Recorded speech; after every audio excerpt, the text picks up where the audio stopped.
अस्सलाम वालेकुम दोस्तों। आज की इस वीडियो में हम देखेंगे एमएस वर्ल्ड को। इसको कैसे चलाना है, बिल्कुल इजी है और मैं बिल्कुल आपको सिंपल वे में बताऊंगा कि इसको कैसे यूज़ करना है। चलिए वीडियो शुरू करते हैं। वीडियो शुरू करने से पहले अगर आपने अभी तक हमारा चैनल सब्सक्राइब नहीं किया तो जल्दी से हमारा चैनल सब्सक्राइब कर लें और साथ लगे बेल के आइकन को दबा दें ताकि हमारे मज़ीद आने वाली वीडियो का नोटिफिकेशन आपको सबसे पहले मिल सके। हमने एप्लीकेशन को ऑन कर लिया है। अब देखते हैं इसका इंटरफेस कैसा दिखाई देता है। सबसे पहले हमारे पास आप देख सकते हैं बहुत से कवर पेज आते हैं, बहुत से डिज़ाइन हैं इसके, लेकिन हम इस वीडियो में इसका ब्लैंक पेज इस्तेमाल करेंगे। लेकिन नेक्स्ट वीडियो में मैं आपको बताऊंगा कि कहाँ कहाँ पर इसका यूज़ होता है और कैसे इसका यूज़ होता है। लेकिन आज की इस वीडियो में हम जो है वो ब्लैंक पेज इस्तेमाल करेंगे और उस पर ही काम करके मैं आपको बताऊँगा कि इसका कैसे इस्तेमाल करना है। आप देख सकते हैं जे इसका इंटरफेस हमारे पास आ गया है और सबसे पहले हम इसके देखेंगे फ़ाइल में क्या चीज़ है। फ़ाइल को ओपन करते हैं और सबसे पहले हमारे पास ऑप्शन आता है न्यू का। अगर हमने कोई न्यू फाइल ओपन करनी हो तो यहाँ से हम इसको क्लिक करेंगे तो हमारे पास जो है वो फाइल ओपन हो जाएगी। जिस तरह के हमने ब्लैंक उस पर क्लिक किया तो ओपन हो गई है। उसके बाद हमारे पास ऑप्शन है ओपन का। अगर हमारे पास को ऑलरेडी सेव फाइल पड़ी है तो उसको ओपन करना है तो हम इसको क्लिक करेंगे और वो हमारे पास ओपन हो जाएगी। हम इसकी लोकेशन देखते हैं कि हमारे पास कोई ऑलरेडी सेव फाइल पड़ी है या नहीं। डॉक्यूमेंट में चेक करेंगे हम, इधर डेस्कटॉप चेक करते हैं। हमारे पास डॉक्यूमेंट में डेस्कटॉप पे हमारे पास एक फ़ाइल पड़ी है। आइए मैं इसको ओपन करके दिखाता हूँ आपको। उसको सिंपल क्लिक करना है और ओपन पे क्लिक करना है, वो हमारे पास ओपन हो जाएगी। आप देख सकते हैं हमारे पास ये फ़ाइल ओपन हो गई है। और उसके बाद हम देखते हैं कि नेक्स्ट उधर फाइल में हमारे पास क्या ऑप्शन आता है। उसके बाद ऑप्शन है सेव का। अगर हमने कोई फ़ाइल ऑलरेडी बनाई है और उसको सेव करना है तो उसको कैसे सेव करना है, सिंपल सेव पर क्लिक करेंगे तो फाइल सेव हो जाएगी। और अगर हम अपने मर्ज़ी की लोकेशन पर फाइल को सेव करना है तो फिर हम सेव एज़ पर जाएंगे और उस पर क्लिक करेंगे। इस तरह जैसे ही क्लिक करेंगे हमारे पास आगे ऑप्शन आ जाएगा कि ऐड अ प्लेस। और अगर आपने कहाँ पर उसको सेव करना है तो अपनी मर्ज़ी की लोकेशन पर उसको सेव कर सकते हैं। सिंपल लोकेशन सेलेक्ट करके सेव कर देंगे, फाइल हमारे पास सेव हो जाएगी। उसके बाद हमारे पास ऑप्शन आता है प्रिंट का, शेयर का, एक्सपोर्ट का। जो आपको नहीं, हमारे रिलेटेड नहीं है इतना। उसके बाद हम होम पर चेक करते हैं कि हमारे पास होम पर क्या आता है। हमारे पास होम पर आप देख सकते हैं, अगर आपने कोई चीज़ कॉपी करनी है या कट करनी है तो हम सबसे पहले उसको सिलेक्ट करेंगे। हम उसको राइट क्लिक करके सिलेक्ट कर लेंगे। अगर आपने इसको कॉपी करना है तो सिंपल कॉपी पर क्लिक करेंगे तो फाइल कॉपी हो जाएगी। और जहाँ पर आपने उसको पेस्ट करना है वहाँ पर सिंपल क्लिक करके पेस्ट कर देंगे तो पेस्ट हो जाएगी। सिंपल पेस्ट पर क्लिक करना है तो देखिए हमारे पास उधर जो हमने सेलेक्ट किया था वो टेक्स्ट हमारे पास इधर पेस्ट हो गया। अगर हम इसको कट करना चाहते हैं तो सिंपल उसको हम सिलेक्ट करेंगे और कट पर क्लिक करेंगे तो कट हो जाएगा। और जहाँ पर उसको पेस्ट करना है वहाँ पर पेस्ट हो जाएगा हमारे पास वो। हम चाहते हैं कि वो इधर आ जाए, वहाँ से ख़त्म हो जाए, तो हम इधर इसको क्लिक करेंगे और सिंपल पेस्ट पर क्लिक करेंगे तो ये हमारे पास इधर आ जाएगा। ठीक है। अब आगे देते हैं हमारे पास क्या है। आगे हमारे पास है फ़ॉन्ट।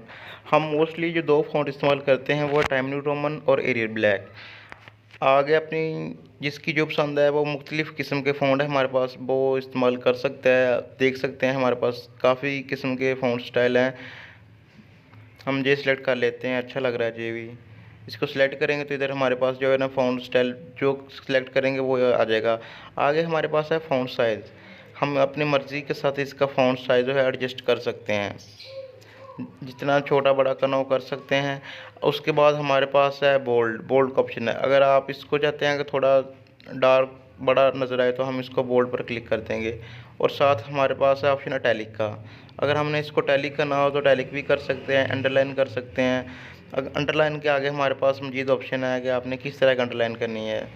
उसके बाद अगर आपने टेक्स्ट पर लाइन लगानी है, कट करना चाह रहे हैं तो वो भी हमारे पास ऑप्शन है। उधर वो भी लाइन टेक्स्ट के सेंटर में लाइन लग जाती है। बाद हमारे पास ऑप्शन है, अगर हमने कोई मतलब कि केमिस्ट्री में लगा लें कोई फार्मूला वगैरह लिखना हो ना तो उसके जैसे हमारे पास ऑक्सीजन है, O2 लिखा होता है ऑक्सीजन का, जो नीचे 2 लिखा होता है ना वो लिखने के लिए है। हमने सिंपल O लिखना है और इस पर क्लिक करना है, एक्स के जो नीचे लिखा हुआ है ना पावर उसको क्लिक करेंगे और जो लिखेंगे ना वो इसके नीचे लिखा जाएगा। जैसे O2 है, ये हमारे पास फार्मूला वगैरह लिखने में इस्तेमाल होता है, और जो इसके साथ है वो भी हमारे पास फार्मूला वगैरह लिखने में इस्तेमाल होता है। जैसे H+ लिखना हो तो कैसे लिखेंगे, हम सिंपल H लिखेंगे, उधर H लिख के और उसको सिंपल क्लिक करेंगे। और आपने जो उसकी पावर में लिखना हो, जैसे होता है 2 की पावर 2 होता है, जैसे इस तरह अगर आपने लिखना हो सिंपल लिखा जाएगा ऐसे। उसके बाद अगर हमने इसका साइज़ छोटा बड़ा करना हो फ़ॉन्ट का, टेक्स्ट का, तो हम इधर से भी कर सकते हैं सिंपल अपनी मर्ज़ी के साथ। जो आपने करना हो उसको सेलेक्ट करेंगे और इस पर क्लिक करेंगे। देखें जी खुद ब खुद साइज़ इसका बड़ा होता जाएगा आस्ता आस्ता। और अगर हमने इसी तरह इसका साइज़ छोटा करना हो तो इस पर क्लिक करेंगे तो इसका साइज़ छोटा होता जाएगा। ठीक है, जहाँ तक समझ लगी आपको। अगर कहीं से नहीं समझ लगी आपको तो आप हमें कमेंट करके पूछ सकते हैं। बाद हमारे पास ऑप्शन आता है हाईलाइट का। अगर हम किसी टेक्स्ट को हाईलाइट करना चाहते हैं तो हम अपनी मर्ज़ी का कलर के साथ उसको हाईलाइट कर सकते हैं। उसका बैकग्राउंड कलर जो है उसको चेंज कर सकते हैं अपनी मर्ज़ी के कलर के साथ। हम इधर उसको सेलेक्ट करेंगे और जो कलर चाहिए हम उसको क्लिक करेंगे तो उसका मर्ज़ी का कलर हो जाएगा। और अगर आप चाहते हैं कि आपका टेक्स्ट जो है ना, सिंपल टेक्स्ट जो है उसका कलर चेंज हो जाए, तो इससे हम अपने टेक्स्ट का कलर चेंज कर सकते हैं।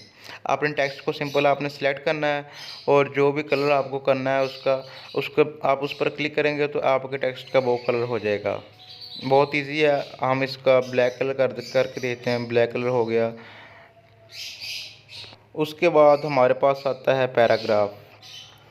हम पैराग्राफ में देखते हैं कि हमारे पास मुख्तलिफ़ किस्म के बुलेट्स हैं लगाने के लिए।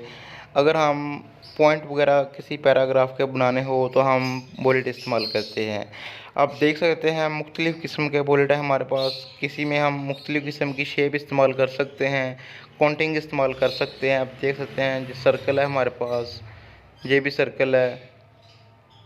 और देखते हैं हमारे पास क्या है बुलेट में। आप देख सकते हैं मुख्तलिफ़ किस्म की शेप्स, और भी हमारे पास काफ़ी किस्म की शेप हैं बुलेट की। देख सकते हैं ये भी हमारे पास एक शेप है बुलेट की, और भी काफ़ी किस्म की शेप है हमारे पास बुलेट की, वो भी हम इस्तेमाल कर सकते हैं। आपको जो अच्छी लगे आप वो इस्तेमाल कर सकते हैं। ये काफ़ी किस्म की शेप है हमारे पास बुलेट की, और भी काफ़ी किस्में देख सकते हैं। इसमें हमारे पास काउंटिंग आ जाती है, ABC और रोमन, छोटी ABC। आप देख सकते हैं काफ़ी किस्म की हमारे पास शेप है। आगे देख सकते हैं हमारे पास ये भी हैं, आगे सब हेडिंग वाली हमारे पास बुलेट हैं। ये भी काफ़ी किस्म की, आपको हर किस्म की जो है बुलेट इधर मिल जाती है। अगर आपको फिर भी कोई ना मिले तो आप उधर नेट से भी ले डाउनलोड कर सकते हैं। और आगे हमारे पास देखते हैं हमारे पास है मतलब कि पैराग्राफ की सेटिंग है, अलाइनमेंट है इसकी, अलाइनमेंट की। आपने इस सेटिंग को, अलाइनमेंट की सेटिंग करने के लिए सबसे पहले आपने कोई एक पैराग्राफ जिसकी आपने सेटिंग करनी है उसको सिलेक्ट कर लेना है। चलिए मैं एक पैराग्राफ सेलेक्ट कर लेता हूँ। आप सबसे पहले हमारे पास है, आप देख सकते हैं हम, उसके बाद है हमारे पास सेंटर। अगर हमने इसको सेंटर में करना हो तो फिर उसके बाद हमारे पास है राइट। आप देख सकते हैं आप चाहते हैं कि इस साइड से आपका पैराग्राफ स्टार्ट हो तो हम इसको क्लिक करेंगे। और आप अगर चाहते हैं कि हमारा इस साइड से पैराग्राफ स्टार्ट हो तो हम फिर उसको सिलेक्ट करेंगे और जो भी हमारा पैराग्राफ है जहाँ से स्टार्ट होगा। उसके बाद हम देखते हैं आगे हमारे पास नेक्स्ट क्या आता है। आगे हमारे पास आता है कि हम इसको थोड़ा आगे पीछे करना चाह रहे हो तो वो हम इधर से कर सकते हैं। जैसे कि हम, उसके बाद हमारे पास आता है इसकी जो स्पेस है अलाइनमेंट की। हम जो लाइन का दरमियानी फासला है उसको अपने हिसाब से एडजस्ट कर सकते हैं, थोड़ा बहुत करना हो तो कर सकते हैं हमारे पास। आप देख सकते हैं, आप इसका जो साइज़ है आप देख सकते हैं काफ़ी ज़्यादा हो गया। जो दरमियान में फासला है लाइन का वो काफ़ी ज़्यादा हो गया। जो मोस्टली हमारे पास चलता है ना वो 1.5 चलता है। आज की वीडियो में बस हम जहाँ तक ही देखेंगे। हमारी वीडियो काफ़ी लंबी हो गई है और दोस्त बोर हो जाते हैं इतनी लंबी वीडियो देखकर। नेक्स्ट हम देखेंगे अगली वीडियो में। हमारी वीडियो आपको कैसी लगी हमें कमेंट करके ज़रूर बताइएगा। अगर आपको हमारी वीडियो अच्छी लगी है तो लाइक ज़रूर कर देना, और अगर किसी को क्वेश्चन हो तो वो कमेंट सेक्शन में पूछ सकता है, मैं उसका जवाब दूँगा। और दोस्तों अगर आपने अभी तक हमारा चैनल सब्सक्राइब नहीं किया तो जल्दी से हमारा चैनल सब्सक्राइब कर दें ताकि हमारी मज़ीद नए आने वाली वीडियो का नोटिफिकेशन आपको आसानी से मिल सके। आज की वीडियो बस इतना ही। चलते हैं। अल्लाह हाफिज़।